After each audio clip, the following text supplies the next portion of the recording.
ආයුබෝවන් යාළුවනේ ශිෂ්‍යත්ව පාසලට ඔයගොල්ලෝ හැමෝම ආදරයෙන් පිළිගන්නවා.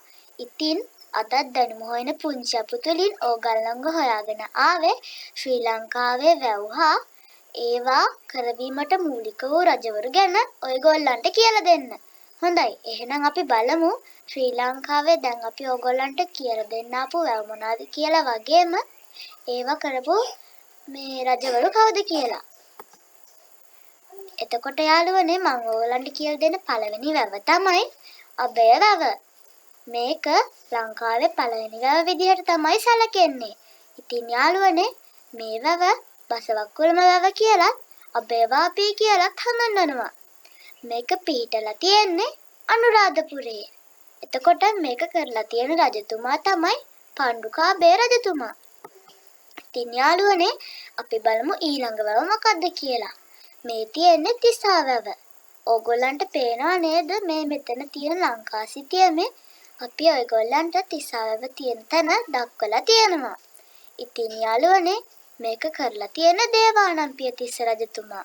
එතකොට මේක පිහිටලා තියෙන්නේ අනුරාධපුර දිස්ත්‍රික්කයේ. අපි බලමු ඊළඟ වැව මොකක්ද කියලා. ඊළඟ වැව තමයි තිස්ස වැව. මේක හදලා තියෙන්නේ මහානාග රජතුමා. එතකොට ඕගලන්ට පේනවා ඇති මේ ලංකා සිටියමේ කොහෙද මේ වැව පිහිටලා තියෙන්නේ කියලා. මේ වැව පිහිටලා තියෙන්නේ හම්බන්තොට දිස්ත්‍රික්කයේ. ඒ වගේම යාළුවනේ ඔයගොල්ලෝ හොඳට මතක තියාගන්න ඕනේ. මම කලින් ඔයගොල්ලන්ට කියලා දුන්න තිස්සා වැවයි මම දැන් මේ ඔයගොල්ලන්ට කියලා දෙන තිස්ස වැවයි දෙකක් කියලා. සමහර අය මේ වැව එකක් කියලා හිතනවා. ඒත් යාළුවනේ ඒ වැව දෙකක්. ඒක ඕගොල්ලෝ හොඳට මතක තියාගන්න ඕනේ. අපි බලමු ඊළඟ වැව මොකක්ද කියලා.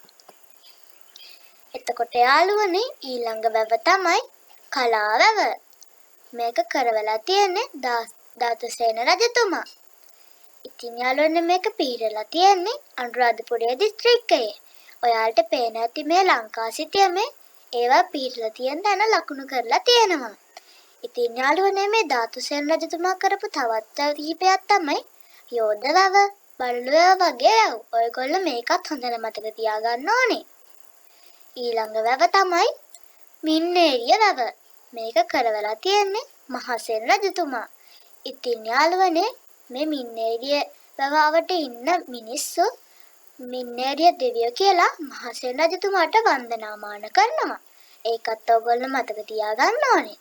ඒ වගේම ඔයාලට දක්වලා තියෙනවා මේ ලංකා සිටියමේ මේ වැව පිහිටලා තියෙන්නේ කොහෙද කියලා. මේක පිහිටලා තියෙන්නේ පොළොන්නරුව දිස්ත්‍රික්කයේ.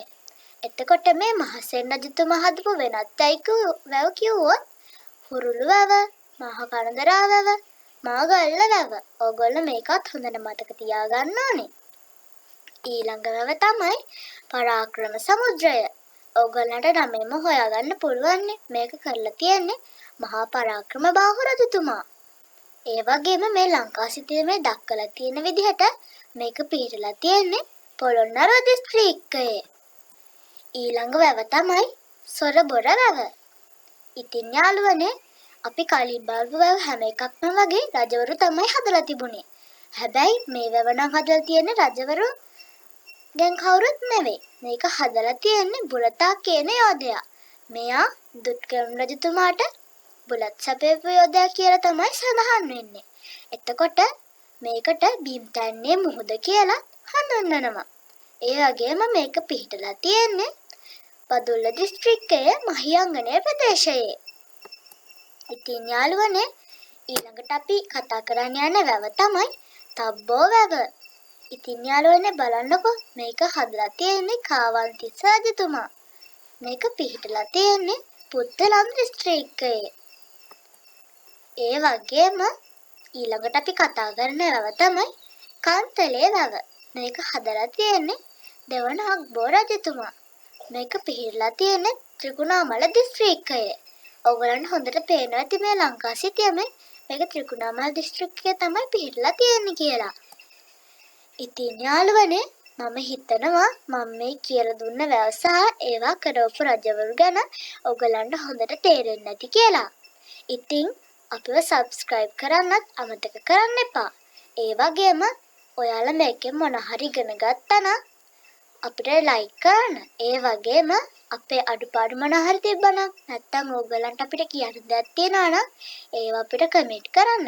ඒ වගේම ඔයාලගේ යාළුවන්ට මේ වීඩියෝ එක ෂෙයා කරන්න. ඉතින් යාළුවනේ ශිෂ්‍යත්ව පාසලේ දැනුම හොයන පුංචි අපි තුලින් තවත් මේ වගේ ලස්සන පරිසරයේ පාඩමක් අරගෙන එනකම් ඕගොල්ලන්ට සුබම සුබ දවසක්. ආයුබෝවන්.